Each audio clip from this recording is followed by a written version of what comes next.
Good afternoon, and I'm very happy to be able to present on a topic which is near and dear to me, and that's breast reconstruction and specifically disparities in breast reconstruction.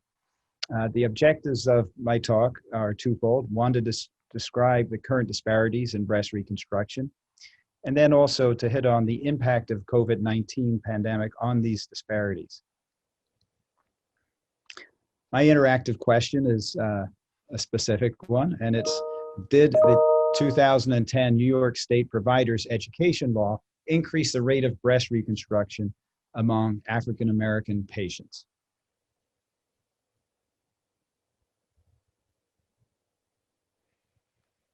I have no disclosures.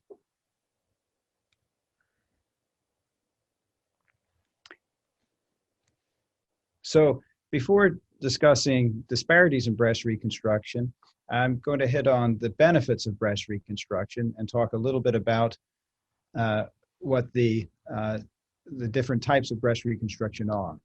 So we're all on the same playing field. The benefits of breast reconstruction have been well studied. There's lots of patient-centered data based on surveys which demonstrate that patients who undergo breast reconstruction have increased confidence, decreased depression, psychosocial and psychosexual benefits. And patients generally find that breast reconstruction provides closure and restores them to normal, which allows them to feel that they have completed their journey through their breast cancer cycle and the treatment of their breast cancer. As far as satisfaction, when we compare patients who underwent breast reconstruction with those who underwent mastectomy alone, the breast reconstruction patients have increased vitality, increased emotional well-being, their general mental health is better, and they have better social functioning and functional well-being. So with that being said, is breast reconstruction, do we have equal access of breast reconstruction to all patients? And is this something that, as a community, those who perform breast reconstruction, is that something we have tracked? And it's something that we have actually done a very, very good job of tracking over the last 3 decades, or actually the last 4 decades. And if we look back from 1979 through 2016, we actually find that there's been 95 studies which have actually asked these questions of disparities in breast reconstruction. And since 2010, the number of the studies is 61. So 2/3 of the studies have actually been over the last decade. And that data comes from a paper from Dar et al. That specifically looked at this question. And when we talk about disparities, we're talking not only about racial disparities, but also age, income, insurance, and education disparities.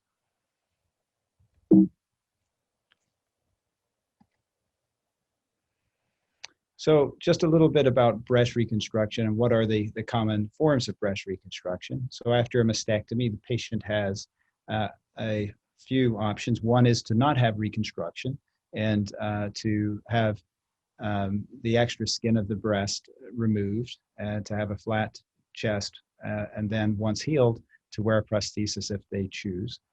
Second option is to do a implant-based breast reconstruction, where ultimately the patient will have a breast implant, which will give the form of the breast. And that's generally done in a 2-staged reconstruction. This cartoon depicts a patient with, on the left, who has undergone placement of a tissue expander, which is the gray shaped device. It's put in relatively small, and then over time it's expanded to give the shape and the size of the breast. And then in a second operation, the tissue expanders are removed and an implant's placed, either a silicone or a saline implant is placed. A third type of breast reconstruction is autologous reconstruction. And autologous means taking tissue from one's own body to form the breast. There are multiple donor sites, including the abdomen and the thighs, buttocks, and even the back. The most common type of autologous reconstruction is the abdominal donor site, and that comes in two forms. One, where the tissue is removed from the lower part of the abdomen. It's left attached to the muscle and tunneled into the breast, and that's what we call a pedicled tram flap, or a free flap, where we actually remove the tissue and then take the blood vessels which supply that tissue and reattach them on the chest, which is outlined in this schematic. On the picture on the left, we can see the abdominal tissue has been removed. We see the little blood vessels which are depicted as the red and blue artery and vein. They are connected on the chest to make a nice revascularized breast. And then the abdomen is closed as a tummy tuck.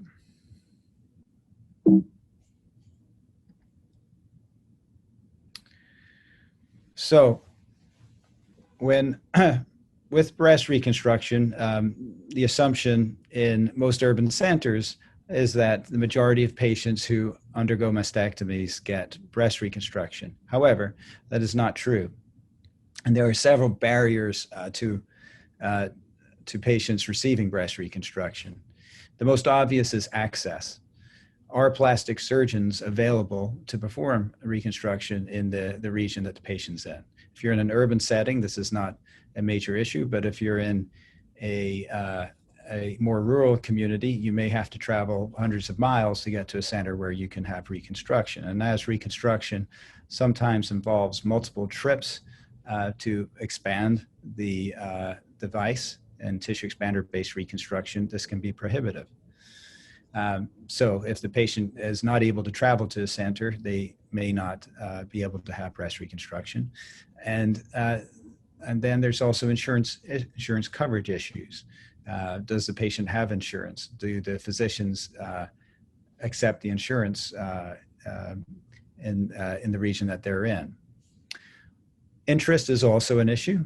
Is the patient actually interested in breast reconstruction, and do they understand the benefits of reconstruction?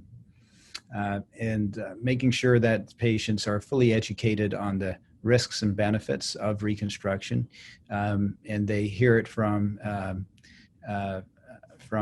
sources, from unbiased sources is important. Awareness. Patients need to understand what is possible and the different types of surgeries which are there, and also motivation. And motivation is a catch-all for not only motivation for the patients, but also the healthcare system in general to provide this valuable resource to our patients. And that means us all as a community helping these patients get the best possible care that they can receive.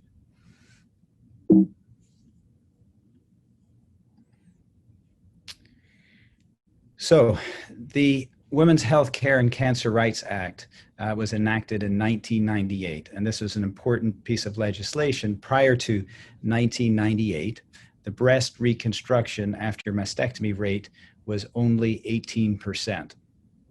And there were numerous, those barriers that we've already talked about were present. And by far, the one that led the way, or was viewed as being the biggest hurdle to patients receiving breast reconstruction was insurance access. Will insurance carriers cover breast reconstruction after mastectomy? The act mandated that any insurance carrier that covers mastectomies has to cover breast reconstruction and also symmetrizing procedures to the contralateral side. So, question is, what happened after this piece of legislation went through? Yang et al.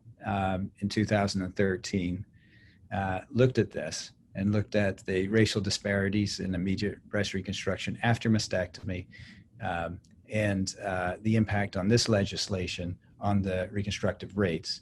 And they found that before the legislation, the reconstructive rate was 18%, and after it was 33%. So that's a near doubling of it, but still a very low rate of breast reconstruction. They showed, when they looked at the different racial demographics, that all groups increased in their rate of reconstruction. However, minorities lagged behind white patients. They found that Black patients had a odds ratio of 0.66, Asian patients 0.3, and patients who identified themselves as other as 0.29, which is quite a difference.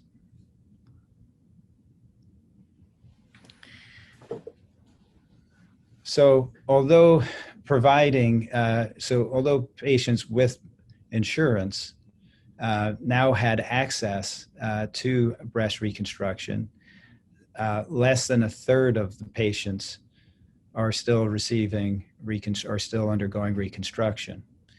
So the question was, does it matter on the type of reconstruction, on the type of insurance? Do patients with private insurances, are they more likely to have reconstruction versus Medicare, Medicaid, and those who are uninsured?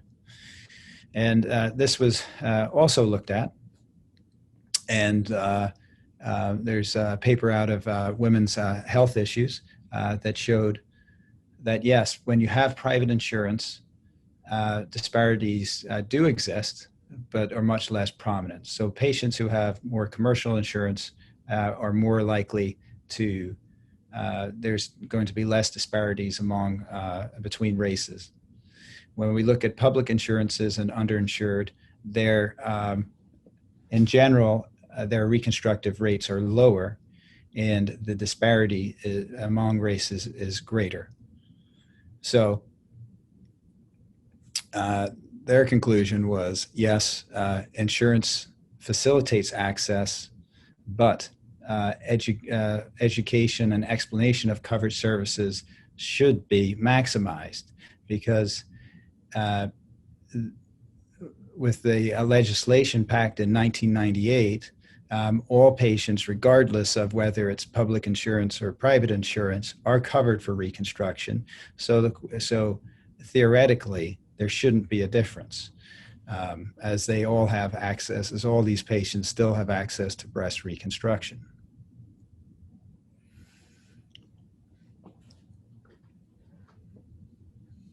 So what happened in the as we got into the 2000s?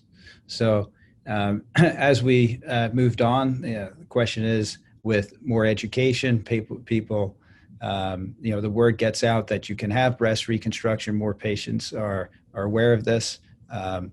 What happens to the reconstruction rates? Epstein et al.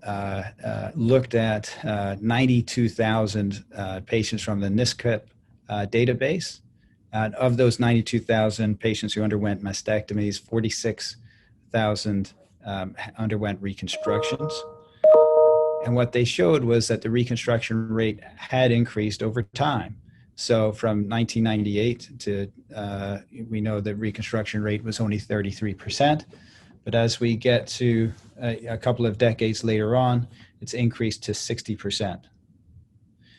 Interestingly, during that period of time, the rate of autologous reconstruction dropped from 30% to 16%. And during that time, all racial groups, except for Native American patients, had a significant increase in their rate of reconstruction. An index of disparity was calculated. And this showed that disparities, or their index of disparity, decreased from 51% to 22% for breast reconstruction in total. And in tissue expander-based reconstruction, it decreased from 10 to 7. And in free flap reconstruction, it decreased from 67% to 4%. And so this showed that over the 20 years after the legislation was passed, there was a a continual increase in the rate of reconstruction among all patients, and that the disparities actually decreased and narrowed, which showed progress. However, the numbers are still low and can still be improved upon.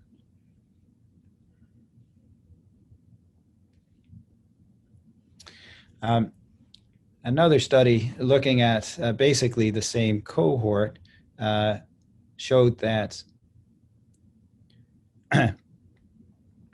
minorities are more likely to have autologous reconstruction than implant-based reconstruction, which is an interesting, a very interesting finding, and and one that deserves further discussion and study. Is this because of how patients are counseled, or is this because of choices?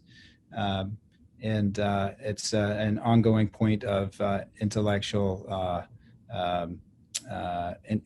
study in our field.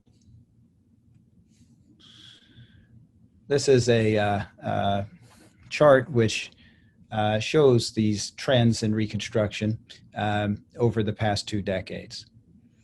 So if we look again from 1998 all the way to 2014, we show a continual increase in the rate of reconstruction.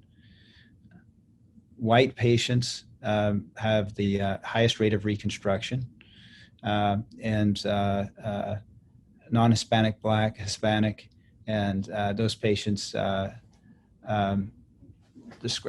choosing to describe themselves as other all lag behind this. However, more recently we see a decrease in the gap between the non-Hispanic, Black, and the white patients, and as the gap seems to be narrowing, which is a good sign. However, I think the most stark thing to identify on this in the chart is that we're still at 40% or smaller reconstruction rate for all patients. So one of the concerns is that although we may have been able to increase availability by making sure that insurance carriers are covering breast reconstruction, what if patients are not educated on their ability to get breast reconstruction? And New York State passed the Breast Cancer Provider Discussion Law in 2010 specifically to make sure that patients are receiving this information. And this mandates 2 things. It mandates, one, that there's a discussion of the insurance coverage of reconstruction with the patient. So a patient knows that if they're undergoing mastectomy, that they will be able to receive reconstruction and it will not be an out-of-pocket cost. And that the second thing was that they get a consultation from plastic surgery so that they can discuss the nuances of breast reconstruction. So out of our own institution, out of our own program, Fu et al. Looked at how this law, which was passed in 2010, affected breast reconstruction rates. So one would hope with insurance approval, with insurance coverage, and with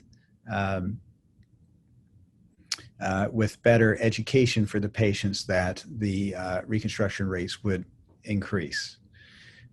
This study looked at the New York State Planning and Research Cooperative System database, and it looked at the 3 years before 2010 and 3 years after the law was enacted.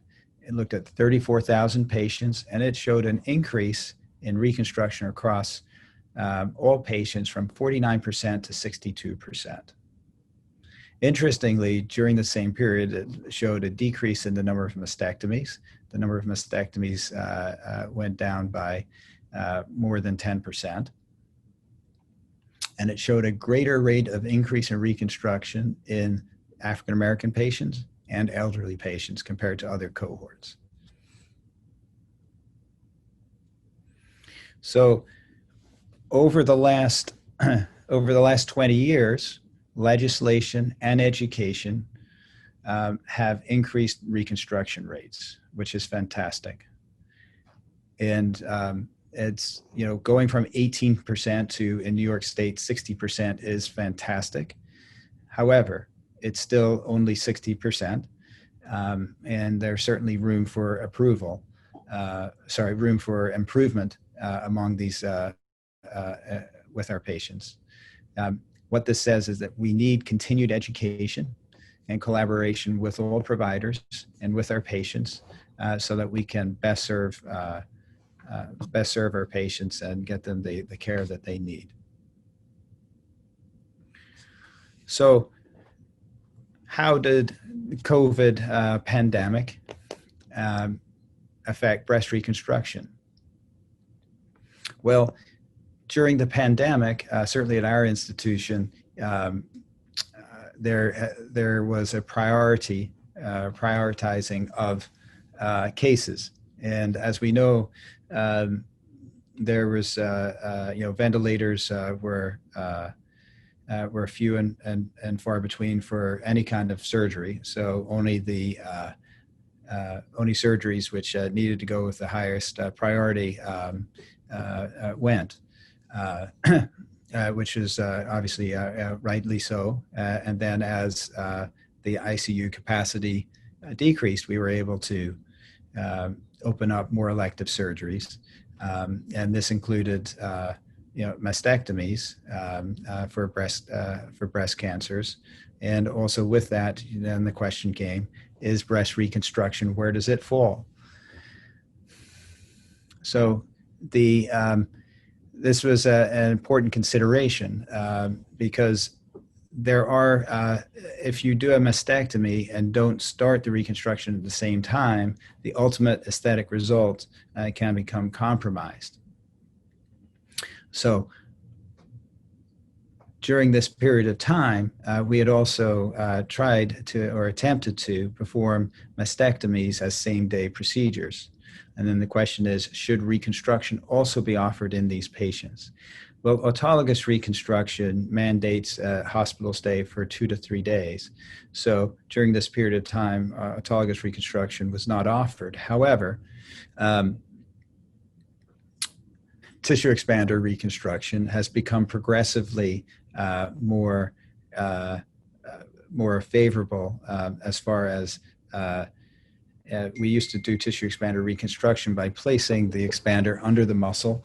And over the last 4 to 5 years, we began placing the tissue expanders above the muscle, which has less dissection, less pain. And in our own studies at our own institution, we have found a significantly less level of pain. We've also looked at NISQIP data and shown that there's no increase in the risk of bleeding or the risk of hospital length of stay when you add tissue expander reconstruction onto a mastectomy. So we felt safe and comfortable performing tissue expander reconstruction at the same time as a mastectomy, even for outpatient procedures. So if our current stance is if the patient is to undergo a mastectomy as a same-day procedure, a prepectoral tissue expander is fine to do.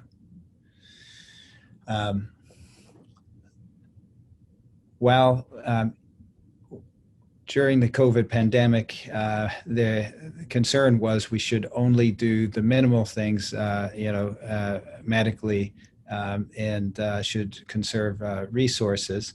However, we also want to make sure that patients are receiving the right treatment, which will give them the correct and the best results long term.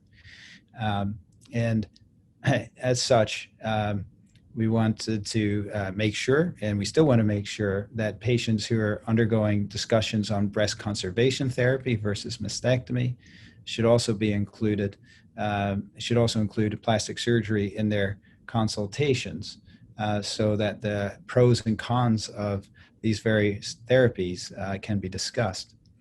Radiation therapy does affect breast reconstruction and mastectomy, nipple-sparing mastectomy outcomes, and the question of whether what is more appropriate should receive input also from plastic surgery. So during the pandemic and God forbid if we have further reasons or future pandemics, it is important that we not minimize breast reconstruction and that we should keep our eye on what's ultimately best for our patients, and that includes making sure that the plastic surgery community is also part of the discussion with these patients when they're selecting their therapy.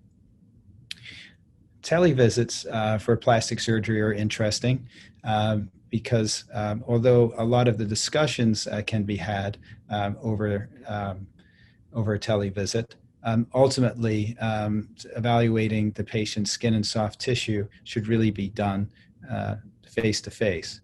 I think patients really appreciated the speed and efficiency that they could come in and see us over a televisit.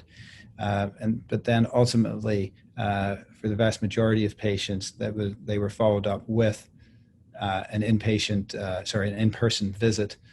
So that we could go over incision placement, assess skin soft tissue, and truly evaluate whether or not they should use their own tissue or use an implant-based reconstruction.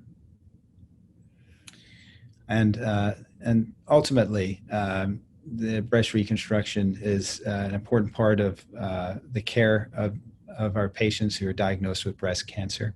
And we're proud to be part of the decision tree and proud to help these patients as they complete their treatment.